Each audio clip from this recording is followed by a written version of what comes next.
சந்தோஷமே எங்கும் சந்தோஷமே. Rubilux Rockfort Paints. காரில் போகும்போது அது ஒரு மலை அடிவாரத்தில் ஒரு கரடு மாதிரி ஒரு இடத்துல வந்து நிறுத்தி இங்கேயே சாப்பிடுவோம் அப்படின்னு சொல்லி அந்த திறந்த வெளியில் வந்து அவங்க சார் ரசித்து சாப்பிட்டாங்க. திறந்த வெளிங்கிறது யாருமே இல்லாத இடங்கள், ஹோட்டல் மாதிரி இடங்கள், ஹோட்டல் மாதிரி கிடையாது. வெளியில் வீட்டில் தயார் பண்ண உணவை வெளியில் இடங்களில் வந்து சாப்பிட்றது ரொம்ப பிடிக்கும்.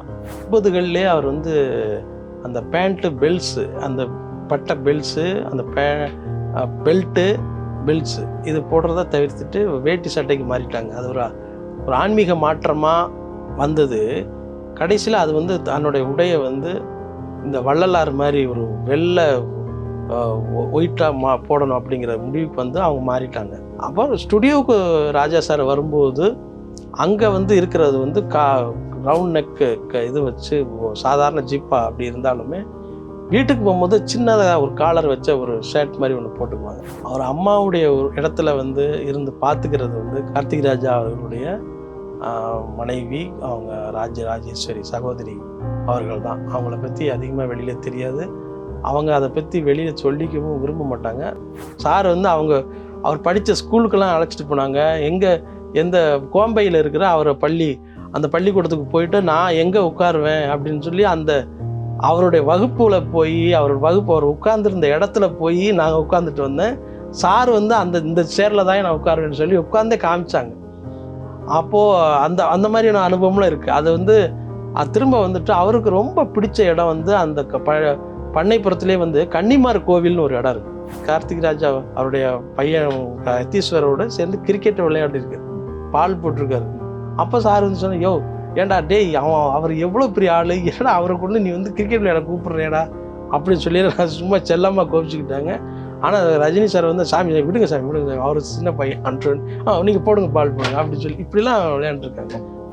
இசைஞானியும் கிடையாது, பெரிய ஆன்மீகவாதியும் கிடையாது, பெரிய சாதனையாளர், பெரிய சிம்பொனி மியூசிக் போட்டு அவரெல்லாம் கிடையாது. ஒரு தகப்பன், ஒரு தந்தை வந்து எந்த மனநிலையில் இருப்பாரோ அவ்வளோ இதில் மனநிலை இருந்தாங்க. ரொம்ப அதாவது அந்த ஈடு செய்ய முடியாதுன்னு சொல்லுவாங்கள்ல, அது வந்து சார்கிட்ட தான் இருந்தது. ஏன்னா அவங்க பவதாரணி அவர்களை வந்து பார்த்த அந்த பார்வை வேற, அவருடைய உலகம் தான் பவதாரணி, அப்படி தான் சொல்லணும். அவருடைய உலகம் இப்போ இல்லை. குறிப்பாக அவரோட ஃபுட்டு பற்றி நம்ம சில விஷயங்கள் பேசலாம். வந்து அவருக்கு என்ன உணவுகள் பிடிக்கும்? காலையில் வந்து இட்லி சாப்பிடுவாங்க. இட்லியோ பொங்கல்னால் கொஞ்சமாக இருக்கணும். சட்னி 2 சட்னி தான் நல்லா சாப்பிடுவாங்க. சாம்பார் வந்து நல்லா விரும்பி சாப்பிடுவாங்க. சாம்பார், அதுவும் கத்திரிக்காய் சாம்பார் இருந்துச்சுன்னா ரொம்ப பிடிக்கும் அவங்களுக்கு. அதை சாப்பிட்டு முடித்த பிறகு அந்த கட் ஃப்ரூட்டு ஒரு இது சின்னதாக ஒரு 2 பீஸ் சாப்பிடுவாங்க. மதியம் வந்து ரசம் கண்டிப்பாக வேணும். லைட்டாக அந்த பருப்பு மாதிரி சின்னதாக ஒரு லைட்டாக வந்து மசியல் மாதிரி இருந்ததுன்னா சாப்பிடுவாங்க. கத்திரிக்காயோட வந்து நீங்கள் என்ன வகை இது பண்ணாலும் சாருக்கு ரொம்ப பிடிக்கும். அது நானே வந்து அனுபவிச்சிருக்கேன். ஒரு முறை பசுமலை அந்த தாஜ் ஹோட்டலுக்கு நாங்கள் போயிருந்தப்போ அங்கே வந்து அவங்க வந்து ஒரு வித்தியாசமாக செய்வேன். கத்திரிக்காயை, சுட்ட கத்திரிக்காயை வந்து அதை வந்து மசித்து அதில் வந்து அது குழம்பு மாதிரி கிரேவி மாதிரி பண்ணுவாங்க. அது பார்க்கும்போது நான்வெஜ் ஃபுட்டு மாதிரி இருக்கும். ஆனால் அது வந்து கத்திரிக்காயில் செய்யப்பட்ட ஒரு சுட்ட கத்திரிக்காய் குருமா அப்படின்னு வச்சுக்கலாம். அது வந்து சாருக்கு ரொம்ப பிடிக்கும். அதை சாப்பிட்ருக்காங்க. அதேமாதிரி கோயம்புத்தூர் போனாங்கன்னா அங்கே வந்து கோஸ்மல்லிங்கிறது வந்து அங்கே பிரபலமான ஒரு உணவாக இருக்குது, பாரம்பரிய உணவாக இருக்குது அங்கே. அது வந்து கத்திரிக்காயில் செய்கிறதா ஒரு வகையான உணவு தான். அந்த மாதிரி அந்த கத்திரிக்காயில் வந்து செய்கிறதா இது வந்து அவங்களுக்கு ரொம்ப சாருக்கு வந்து பிடிச்சது. ஈரோடுக்கு ஒரு முறை வந்து புத்தக திருவிழாவுக்கு நாங்கள் போயிருந்தப்போ அங்கே வந்து நண்பர் ஸ்டாலின் குணசேகரன் அவங்க வீட்டில் வந்து சாருக்காக ஒரு உணவு செஞ்சாங்க. அதில் வந்து ஒரு 2 வகையான சட்னி, சாம்பார், இதெல்லாம் வந்து சார் ரொம்ப இயல்பாக அவங்க செய்தது வந்து அது அத்தனையும் சாருக்கு ரொம்ப பிடித்தமான ஒரு உணவு வகையாக இருந்தது. அதை வந்து காரில் போகும்போது அது ஒரு மலை அடிவாரத்தில் ஒரு கரடு மாதிரி ஒரு இடத்துல வந்து நிறுத்தி இங்கேயே சாப்பிடுவோம் அப்படின்னு சொல்லி அந்த திறந்த வெளியில் வந்து அவங்க சார் ரசித்து சாப்பிட்டாங்க. அது மாதிரி இதே மாதிரி ஊருக்கு சார் போனாங்கன்னா, பண்ணைப்புறம் போனாங்கன்னா அங்கேருந்து இந்த மாதிரியான ஃபுட்டு குக் பண்ணுற ஒரு அம்மா வந்து அங்கே வருவாங்க. அங்கே லோயர் கேம்ப் வருவாங்க. அவங்க தயாரித்து கொடுக்குற அந்த சாப்பாடு அந்த அந்த கத்திரிக்காய் குழம்பு கத்திரிக்காய் இது வந்து ரொம்ப சாருக்கு ரொம்ப பிடிக்கும். இந்த மாதிரி எளிய உணவு தான் நம்ம வந்து அதை வந்து பெரிய நிறைய பேருக்கு இருக்கு. ஒரு 4 பேர் சாப்பிடலான்னு வைங்க அந்த மாதிரி இருக்கும். ஆனால் அவங்க சாப்பிட்றது கொஞ்சமாக தான் சாப்பிடுவாங்க.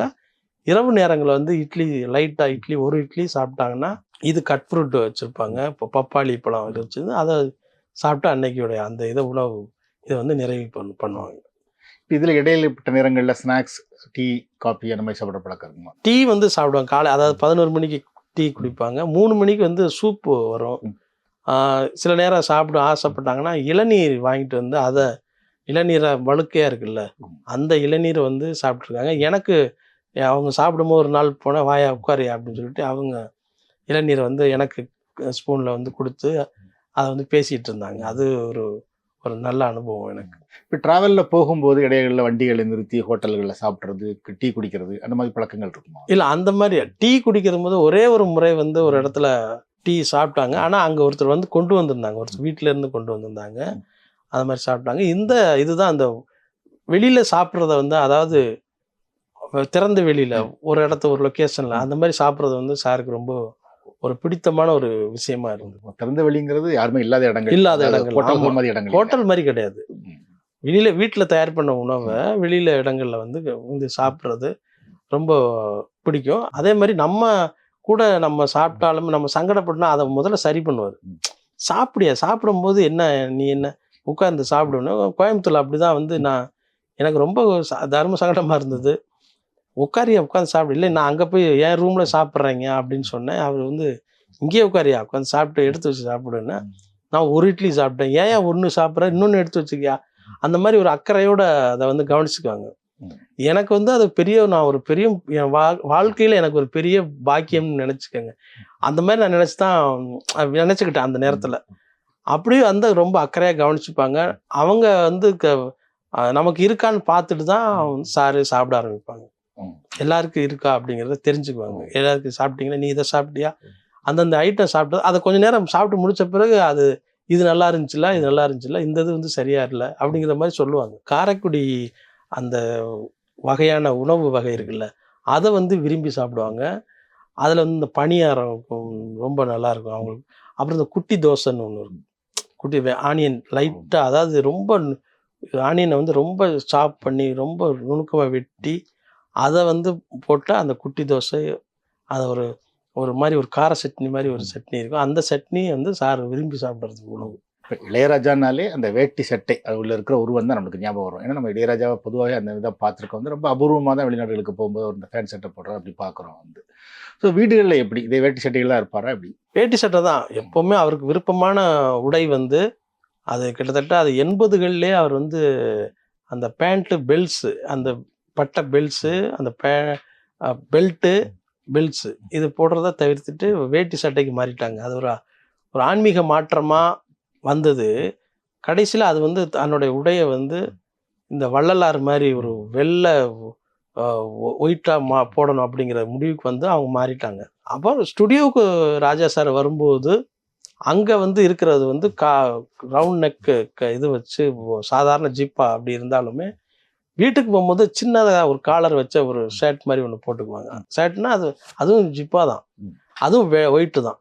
அப்படிதான் அதை இது வரைக்கும் மெயின்டைன் பண்ணிட்டு இருக்காங்க. இந்த கான்சர்ட் நடத்துகிறவங்க இருக்காங்கல்ல, அவங்க வந்து விருப்பத்தின் பேரில் கேட்டது ஃபாரின்ல வந்து கண்ட்ரினிக்கு போகிறதுனால நீங்கள் வந்து உங்கள் பேண்ட் ஷர்ட் போட்டு கோட் சூட் போட்டு நல்லாயிருக்கும் அப்படின்னு அவங்க வற்புறுத்தல் பேருதுல தான் சார் வந்து இந்த மாதிரி அக்கேஷனலாக அந்த மாதிரி பேண்ட் ஷர்ட்டை போட்டு அவருக்குன்னு எடுத்து ஸ்டிச் பண்ணி அதுக்கு கொண்டு போய் கொடுக்குறாங்க. அப்படி தான் போடுவார்.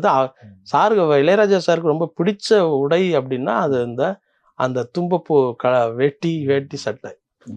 இப்போ சட்டையெல்லாம் ரெடிமேடாக எடுப்பாரா இல்லை தைக்கிறதா? அது இல்லை, எடுத்து தைக்கிறது தான் அவருக்குன்னு ஒரு இருப்பாங்க. அது வந்து இது வரைக்கும் நான் ஒரு அந்த கட்டோட இருக்கும். அது இது வரைக்கும் அளவு இருக்கும். அந்த இது வந்து ரெடிமேட்லாம் கிடைக்காது. அது அவருக்கு எடுத்து தச்சுறது தான். இப்போ அவர் ட்ரெஸ்கள்லாம் வந்து இப்போ உதாரணமாக யார் கவனிக்கும்? இப்போ ஒய்ஃபை மறந்து போயிட்டாங்க வந்து, அவங்க ஜீவா இறந்து போயிட்டாங்க வந்து, இப்போ அதெல்லாம் யார் கவனிக்கிறாங்க? அந்த ஒரு ட்ரெஸ்களை துவைக்கிறது, அதை அயன் பண்ண கொடுக்கறது, அதை திரும்ப வாங்குறது, இந்த மாதிரி விஷயங்கள்லாம். ஏன்னா அவங்க அதாவது அவர் அம்மாவுடைய ஒரு இடத்துல வந்து இருந்து பார்த்துக்கிறது வந்து கார்த்திக் ராஜா அவர்களுடைய மனைவி அவங்க ராஜேஸ்வரி சகோதரி அவர்கள் தான். அவங்கள பற்றி அதிகமாக வெளியில் தெரியாது. அவங்க அதை பற்றி வெளியில் சொல்லிக்கவும் விரும்ப மாட்டாங்க. நம்ம அதை அவங்களுடைய உணர்வுக்கு நம்ம மரியாதை கொடுத்து தகவலுக்காக மட்டும் சொல்லிடுறேன். அவங்க தான் வந்து சாருக்கான என்னென்ன உணவு கொடுக்குறதுலும் சரி, அவங்க உடை இதெல்லாம் ரெடி பண்ணுறதும் சரி, இதெல்லாம் அவங்க தான் பார்த்துக்கலாம். இது மாதிரி இப்போ வெளிநாடுகள் போகும்போது அந்த பேண்ட் சட்டைகள்லாம் போடுறாருல்ல, இப்போ இதுவும் இப்படி தைக்கிறது தானே இல்லை ரெடிமேடாக எடுக்கிறதா? இல்லை, அது தச்சு தான் போடுறது, ரெடிமேடாக எடுக்கிறது கிடையாது. அவங்க என்ன அவங்களோட உடம்புக்கு வந்து அது எப்போவுமே அது சரியாக செட் ஆகாது. அதை வந்து எடுத்து ஸ்டிச் பண்ணி தான் எடுத்துகிட்டு போகிறாங்க. எங்கே துணி தைக்கிறார் அப்படிங்கிறது தெரியுமா உங்களுக்கு? எனக்கு அது வரைக்கும் ஒருத்தரோட வந்திருக்காரு, அந்த ஸ்டுடியோவுக்கு வந்திருக்காரு, நான் அவரை பார்த்துருக்கேன். பட் வந்து அவர் வந்து பெரிய கடையெல்லாம் பிராண்டட் கடையெல்லாம் கிடையாது. அவர் சாதாரணமாக அவருக்கு தைக்கிற ஒருத்தக்கூடியவர் தான். அவர்கிட்ட நான் பேசியிருக்கேன். இளையராஜாவோட ஆன்மீக ஈடுபாடுங்கிறது எல்லாத்துக்கும் தெரிஞ்சது. வந்து இப்போ திருவண்ணாமலை அவருக்கு ரொம்ப விருப்பமான ஒரு இடம். வந்து திருவண்ணாமலைக்கு போனால் எங்கே தங்குவார்? திருவண்ணாமலையில் வந்து சாருக்கு வந்து ரமணாசிரமத்தில் ரமணருடைய குடும்பத்தினர், அவங்க தம்பி குடும்பத்தினர் வந்து சாருக்கு வந்து அங்கே ரமணாசிரமத்திலே ஒரு அறை இருக்குது. அவங்க வந்து அது வந்து ஒரு ஒரு 2-3 சின்னதாக ஒரு 2வது முதல் மாடி தான். அந்த முதல் மாடி ஒரு நல்ல ஒரு இயற்கையான சூழலில் அது இருக்கும். அங்கே வந்து ஒரு ரூம் இருக்குது. அதில் ஒரு கட்டில் இருக்குது. அங்கே சாருக்கு வேண்டியது மட்டும் எளிமையாக இருக்கும். அந்த ரூம் வந்து ரொம்ப பார்த்தீங்கன்னா ஒரு சாதாரண ஒரு கட்டில், ஒரு பாய் மட்டும் இருக்கும்.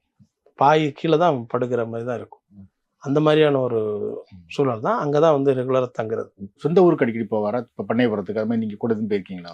எனக்கு ஞாபகம் தெரிஞ்சு நான் என்ன பண்ணுறேன், கிட்டத்தட்ட நான் ஒரு 6 வருஷத்துக்கு முன்னாடி இருக்கிறேன். 6-8 வருஷம் முன்னாடி பண்ணைப்புறத்துக்கு நம்ம போவோம்யா, நம்ம போகும்போது நீ வர்றையான்னு கேட்டார். நான் என்ன சொன்னேன், நான் மட்டும் இல்லைங்க, என்னுடைய பத்திரிகை நண்பர்கள் எல்லாமே வரட்டுங்க, அவங்களாம் ஆசைப்பட்றாங்கன்னு.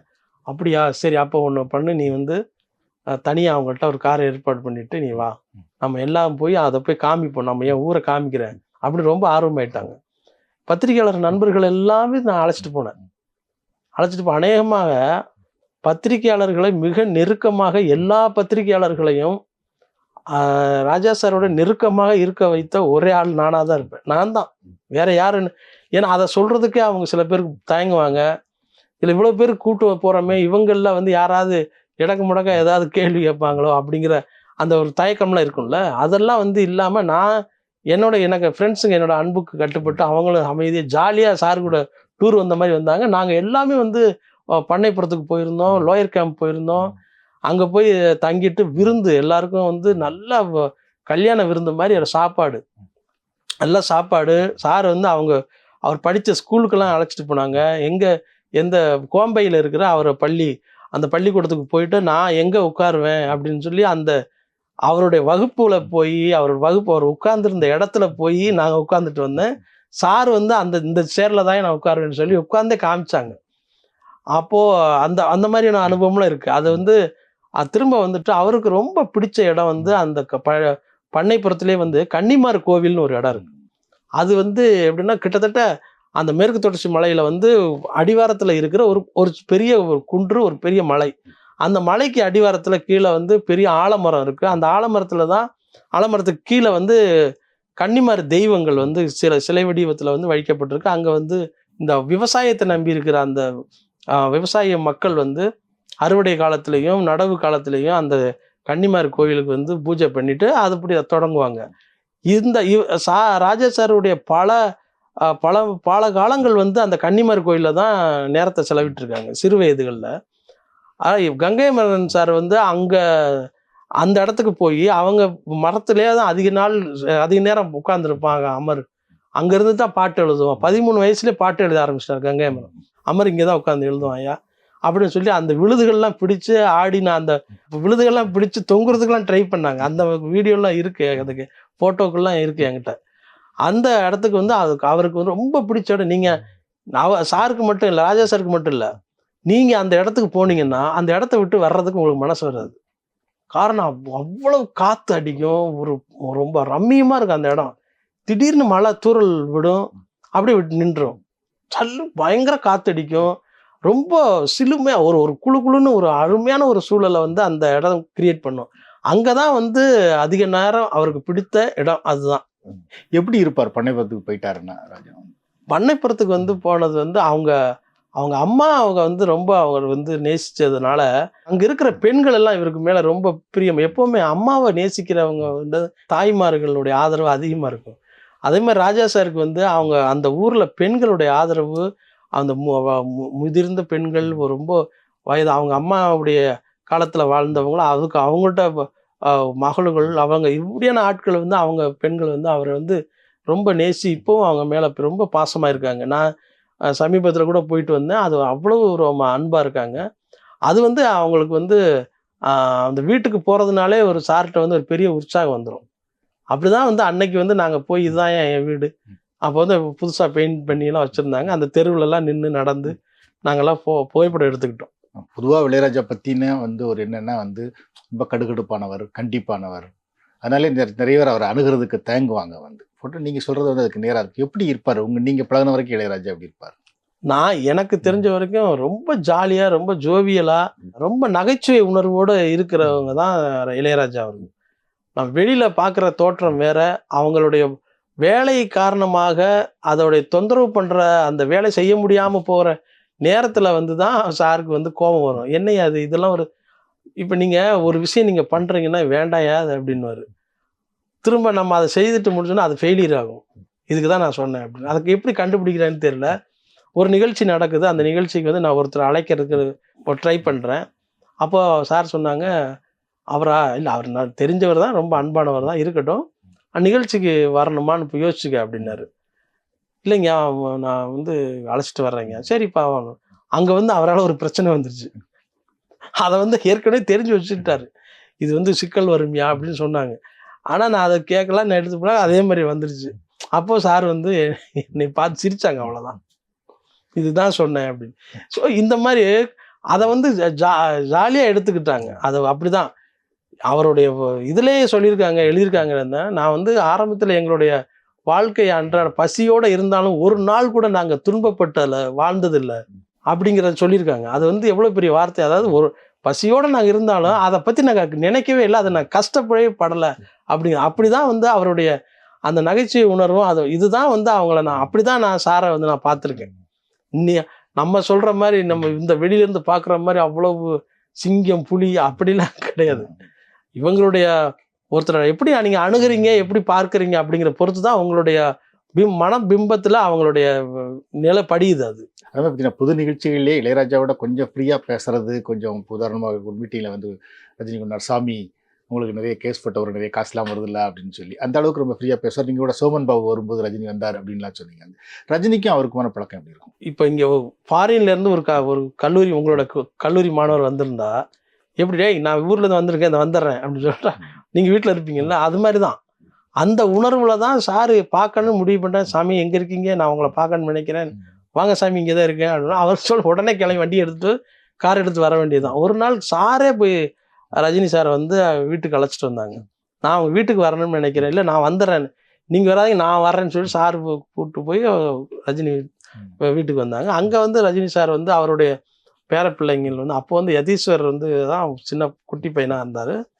அப்போது அவரோட உள்ள ரஜினி வந்து கிரிக்கெட்டில் விளையாடிருக்காரு. கார்த்திக் ராஜா அவருடைய பையன் யதீஸ்வரோட சேர்ந்து கிரிக்கெட்டை விளையாடிருக்காரு, பால் போட்டிருக்காரு. அப்போ சார் வந்து சொன்ன, யோ ஏன்டா டேய் அவர் எவ்வளோ பெரிய ஆள், ஏடா அவரை கொண்டு நீ வந்து கிரிக்கெட் விளையாட கூப்பிட்றேடா அப்படின்னு சொல்லி நான் சும்மா செல்லமாக கோபிச்சுக்கிட்டாங்க. ஆனால் ரஜினி சார் வந்து சாமி விடுங்க சாமி விடுங்க, அவர் சின்ன பையன் நீங்கள் போடுங்க பால் போடுங்க அப்படின்னு சொல்லி இப்படிலாம் விளையாண்டுருக்காங்க. ஸோ இந்த அளவுக்கு அவங்களுடைய நட்பு வந்து ரொம்ப ரொம்ப அபூர்வமானது. இந்த தொழில்துறையை தாண்டின ஒரு விஷயமா இருக்கு. இவங்களெல்லாம் இணைக்கிற ஒரு பெரும் புள்ளியா இருந்தவர் வந்து திரு பஞ்சு அருணாசலம் அவர்கள். அவங்க 3 பேரும் சேர்ந்துட்டாங்கன்னா ஒரு நல்ல ஒரு விஷயம், ஒரு நல்ல ஒரு நல்ல ஆரோக்கியமான விவாதம் நடக்கும் அந்த இடத்துல. அப்படிதான் ஒரு முறை நடந்தது. இந்த திரு பஞ்சு அருணாசலம் அவர் உடல்நிலை நலம் குன்றி போய் இருந்த அந்த நேரத்தில் வந்து ரஜினி சார் வரணும், நான் சாமி நான் வந்து பஞ்சு சாரை பார்க்கணும்னு நினைக்கிறேன் வா அப்படின்னா, வாங்க நானும் வர்றேன்னு சொல்லிட்டு சார் வந்து உடனே 2 ரஜினி சாரை கூப்பிட்டு வந்து நேராக பஞ்சு சார் வீட்டுக்கு போய் பார்த்துட்டு வந்தாங்க. அன்னைக்கு கூட சார் என்னை அழைச்சாங்க, அன்னைக்கு என்னால் போக முடியல. நான் இன்னொரு நாள் பார்த்துக்கலாம் அப்படின்னு சொல்லிட்டு அந்த புகைப்படம்லாம் எடுத்து என்கிட்ட கொடுத்தாங்க, இதெல்லாம் பார்த்துக்க அப்படின்ட்டு. இப்போ சமீபத்தில் இளையராஜா சந்திச்ச ஒரு பேரிழப்பு அப்படிங்கிறது அவரோட மகள் பவதாரணியோட மறைவு வந்து, அதுக்கு பிறகு எப்படி இருக்கார் வந்து? உண்மையிலே அது நம்ம இப்போதான் வந்து எளிய மனிதனாக ஒரு மகள் இறந்த பிறகு அவருடைய மனநிலையை நான் உணர்ந்துக்க முடிஞ்சது. ரொம்ப அதாவது ஒரு எளிய தகப்பனாக இருந்தார். இசைஞானியும் கிடையாது, பெரிய ஆன்மீகவாதியும் கிடையாது, பெரிய சாதனையாளர், பெரிய சிம்பொனி மியூசிக் போட்டு அவரெல்லாம் கிடையாது. ஒரு தகப்பன், ஒரு தந்தை வந்து எந்த மனநிலையில் இருப்பாரோ அவ்வளோ இதில் மனநிலை இருந்தாங்க. ரொம்ப அதாவது அந்த ஈடு செய்ய முடியாதுன்னு சொல்லுவாங்கள்ல, அது வந்து சார்கிட்ட தான் இருந்தது. ஏன்னா அவங்க பவதாரணி அவர்களை வந்து பார்த்த அந்த பார்வை வேற, அவருடைய உலகம் தான் பவதாரணி, அப்படிதான் சொல்லணும். அவருடைய உலகம் இப்போ இல்லை. ஏன்னா அவர் வந்து பவதாரணி பற்றின குரல் இருக்குல்ல, அது விஷயத்தில் வந்து அவர் ரொம்ப சிலாகிச்சு சொல்லியிருக்காரு. நம்ம லதா மங்கேஷ்கர், அதுக்கப்புறம் ஆஷா போன்ஸ்லே, இவங்க ஸ்வர்ணலதா, பானுமதி, இவங்களுடைய குரலுக்கு அடுத்து பவதாரணியோட குரல் சொல்லும் போது நாட்கிங் கோல்லன்னு ஆப்பிரிக்காவை சேர்ந்த வம்சாவளியை சேர்ந்த அமெரிக்க பாடகர், ஜாஸ் இசை மியூசிக் பாடகர், அவரை பற்றின அவருடைய குரலுக்கு இணையாக வந்து பவதாரணி அவர்களை வந்து சொல்லி அவர் ரொம்ப சிலாகிச்சிருந்தார். அப்போ எவ்வளவு தூரத்துக்கு அவரை வந்து, ஏன்னா அவ்வளவு பெரிய ஆளோட இணையாக வரிசைப்படுத்த வேண்டிய சூழ்நிலை இருந்ததுன்னா, அப்போ பவதாரணி மகளை பற்றின ஒரு அபிப்பிராயம் எப்படி இருந்திருக்கு ஒரு அப்பாவுக்கு? அதாவது இருக்கிறதுலே வந்து புத்திர சோகம்தான் ராமாயணத்தில் வந்து சொல்லப்பட்டது, தசரதன் மன வருத்தத்தை. அதுக்கு அது மாதிரியான ஒரு குழந்தைக்கு வந்து அப்பா வந்து மரணத்தை பார்க்கக்கூடிய அந்த சூழல் வந்து எந்த தகப்பனுக்கும் வாய்க்கக்கூடாது. அது வந்து இளையராஜா அவர்களுக்கு வாய்ச்சது. அது ஒரு பெரும் துயரமான ஒரு காலகட்டம். அவர் இன்னும் அந்த இதுலேருந்து எனக்கு தெரிஞ்சு சமீபமாக அவர் சந்தித்த போது அவர் அந்த இதுலேருந்தே விடுபடலை அப்படிங்கிறது தான் நான் அப்படி தான் பார்க்குறேன். இளையராஜா வந்து இசை தாண்டி வந்து ஒரு கவிஞர், புகைப்பட கலைஞர், பல பக்கங்கள் இருக்கு வந்து. நீங்கள் பார்த்து வியந்த அவரோட மற்ற பக்கங்கள் என்ன? இளையராஜா அவர்கள் வந்து ஓவியம் வரைதலையும் ரொம்ப ரொம்ப திறமை உள்ளவராக இருந்திருக்காங்க. அப்புறம் புகைப்படம் எடுக்கிறதுல வந்து ரொம்ப நம்பர் 1 சொல்லலாம். ஏன்னா உலகத்தில் எங்கே புதுசாக ஒரு கேமரா வந்தாலும் அதை வந்து சார் கேட்டு தெரிஞ்சு வச்சுக்குவாங்க. கேட்டு தெரிஞ்சு வச்சுட்டு அதை எப்படியாவது வாங்குறதுக்கு ட்ரை பண்ணுவாங்க. அந்த ஸ்டில்ஸ் கேமரா வந்து, அந்த கேமராவில் வந்து அவங்க எடுத்திருந்த புகைப்படங்கள் வந்து கிட்டத்தட்ட ஒரு 5000 படங்களுக்கு மேலே இருக்கும். இதை நான் வந்து கேள்விப்பட்டுட்டு நான் சொன்னேன், ஐயா இந்த மாதிரி இந்த புகைப்படங்களாம் நம்ம வந்து கண்காட்சியை வைக்கலாமே அப்படின்னு சொன்னால், அது எப்படியா முடியும், அதெல்லாம் வந்து ஒருத்தர்கிட்ட இருக்கியா, அதை வாங்க முடியாதுயா அப்படின்னு சொன்னாங்க. நான் சொன்னேன், நான் தனிப்பட்ட முறையில் அதில் வந்து நான் வந்து முயற்சி எடுத்துக்கிட்டேன். பாலு மகேந்திரா அவர்களை நான் சந்தித்து இந்த விஷயத்தை நான் சொன்னபோது, நீ நல்ல விஷயம் பண்ணுற, ஏன்னா நான் வந்து பல தடவை சொல்லியிருக்கேன், ராஜா இதை வந்து நீ உன்னுடைய புகைப்படம் அந்த கண்காட்சியை வந்து நீ சீக்கிரம் நடத்தணும் அப்படின்னு நான் சொல்லியிருக்கேன். கமலஹாசன் சொல்லியிருக்காரு, அவரும் வந்து உங்கள் புகைப்பட கண்காட்சி நடத்தணும் ராஜா சார்னு சொல்லி அவர்கிட்டையும் சொல்லியிருக்காரு. ஆனால் நீ இதுக்கு முயற்சி எடுக்கிற, நீ எடுத்து சக்ஸஸ் பண்ணு அப்படின்னு சொன்னார். நான் அன்னைக்கு இருந்து நான் வந்து இதுக்கு தீவிரமாக முயற்சி எடுத்துக்கிட்டு அந்த புகைப்படம் ஒரிஜினல் இதெல்லாம் யாருக்கிட்ட இருக்குன்னு தெரிஞ்சுக்கிட்டு நான் போய் அவர்கிட்ட இருந்து வாங்கி அதை வந்து அதுக்கான பெரிய தொகையை வந்து வின்சென்ட் அடைக்கலராஜ் அவர்கள் மூலமாக வாங்கி கொடுத்து அது மூலமாக அவரே வந்து வின்சென்ட் அடைக்கலராஜே வந்து அதை புகைப்படங்களை ஃப்ரேம் பண்ணி அதை பெரிய எக்ஸிபிஷன் வந்து நடத்தணும். அந்த நிகழ்ச்சிக்கு பாலு மகேந்திரா அவர்களும் கமலஹாசன் அவர்களும் திரு விவேக் அவர்களும் வந்திருந்தாங்க. பாலு மகேந்திரா சார் சொன்னார், நீ ஃபங்க்ஷனே வச்சுட்டியா நீ அப்படின்னு சொல்லிட்டு, நீ கூப்பிடாட்டி நான் ஆட்டோ பிடிச்சாது வந்துடுவேன் அப்படின்னாரு. அவருக்கு ரொம்ப உடல்நிலை அப்போ சரியில்லாமல் இருந்து, ஆனால் வந்து நான் கண்டிப்பாக வந்துடுவேன் கண்ணான்னு சொல்லிட்டு வந்தாங்க. அதே மாதிரி வந்தாங்க. அது மாதிரி அவங்களுடைய புகைப்படத்தில் வந்து எடுக்கிற அந்த டெக்னிக்கல் விஷயங்கள் எல்லாம் பாலுமேந்திரா சார் சொன்னார். நமக்கு வந்து சாருடைய ஃபோட்டோ எடுத்திருக்காங்களேன்னு சொல்லி தான் நாம எடுக்கிறோம், அதை நடத்தணும். அவன் எவ்வளவு நுணுக்கமாக ஃபோட்டோ எடுத்துருக்காரு பாருன்னு ஒரு ஃபோட்டோ காமிச்சாங்க. அந்த ஃபோட்டோ இருக்கு என்கிட்ட. அது ஒரு வலை வீசுவார் ஒரு மீனவர், அது எப்படி பாயிண்ட் எங்கெங்கே வந்திருக்கு அப்படிங்கிறது, லைட்டிங் எப்படி வந்திருக்கு அப்படிங்கிறதெல்லாம் வந்து பாலுமேந்திரா அவர்கள் வந்து என்கிட்ட சொல்கிறாங்க. அதே மாதிரி ராஜா சாருக்கு பிடிச்சா பாலுமேந்திரோட ஃபோட்டோ ஒரு நாள் பார்த்துட்டு என்னையா லைட்டிங் எடுத்திருக்காங்க அப்படின்னு, அது வந்து கேஷுவலாக இயல்பாக எடுக்கப்பட்ட ஒரு ஃபோட்டோ. ஒரு விழாவில் பாலுமேந்திராவை யாரோ எடுத்திருக்காங்க, அந்த ஃபோட்டோ என்கிட்ட இருந்தது. அதை பார்த்துட்டு பிரமாதமாக எடுத்து, அதே மாதிரி ஃபோட்டோகிராஃபர் யாராவது ஃபோட்டோ எடுத்தாங்கன்னா முதல்ல அவங்க வந்து இது என்ன கேமராயா அப்படின்னு சொல்லி கேட்டு தெரிஞ்சுக்குவாங்க.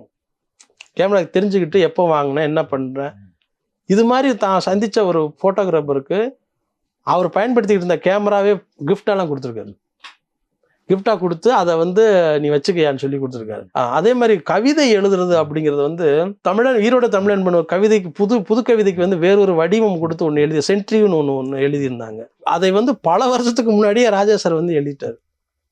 அது மாதிரி வெண்பா எழுதுறது வந்து யாராலும் முடியாத ஒரு இலக்கியம் படித்த தமிழறிஞர்களே தலை தட்டாமல் வெண்பா எழுதுறது அப்படிங்கிறது நடக்காத காரியமாக இருக்கும். அது வந்து இவங்க போகிற போக்கில் வந்து சார் எழுதினார் அப்படிங்கிறது தான் அந்த பெரிய வியப்பாக இருந்தது. அது வாலி சார் என்கிட்ட சொன்னார். எனக்கு அந்த நாலேஜ் இல்லை, அந்த வெண்பா எப்படி எழுதுறது என்னங்கிறது அது இதனுடைய நுட்பம்லாம் தெரியாது. ஆனால் வாலி சார் நான் என்கிட்ட எளிமையான முறையில் சொன்ன பிறகு நான் தெரிஞ்சுக்கிட்டேன். நான் எழுதுறது கஷ்டம்யா, அந்த வெண்பாவை அவன் ராஜா வந்து எழுதி குமிச்சுக்கிட்டு இருக்கான், எழுதுறது மட்டும் இல்லை எழுதி சரளமாக எழுதி குமிக்கிறான், அப்போ அது எப்படிப்பட்ட திறமையா அப்படின்னு சொல்லி வாலி சார் வந்து என்கிட்ட சொல்லும்போது நான் தெரிஞ்சுக்கிட்டேன். அப்போ சொன்னார் வந்து நீ வந்து காளமேக புலவருடைய ஒரு வெண்பா ஒன்று உண்டு, வெண்பா எழுதுறதை எவ்வளவு இதாக சொல்லலாமோ எளிமையாக சொல்லலாமோ அதை அவர் சொன்னார். 1 2 3 4 5 6 7 8 9 10 அப்படின்னு எண்ணிக்கையவே வெண்பாவாக மாற்றி காளமேக புலவர் எழுதியிருப்பார். ஆனால் ஒவ்வொரு வெண்பாவுக்கும் நிறைய உள்ளர்த்தம் வைத்து அதனுடைய சொல் வளமையும் மொழி வளமையும் இருக்கிற மாதிரியான ஒரு வெண்பாவை எழுதுறதுங்கிறது ரொம்ப சிரமையா. அதை வந்து ராஜா வந்து ரொம்ப இலகுவா பண்ற எப்படி பண்றாருன்னு எனக்கு தெரியலையா அப்படின்னு வாலி சார் வந்து அவர் இறந்து போறதுக்கு ஒரு 4 மாதங்களுக்கு முன்னாடி நான் வந்து வாலி சாரை சந்திச்சு பேசும்போது சொன்னாங்க. வணக்கம்.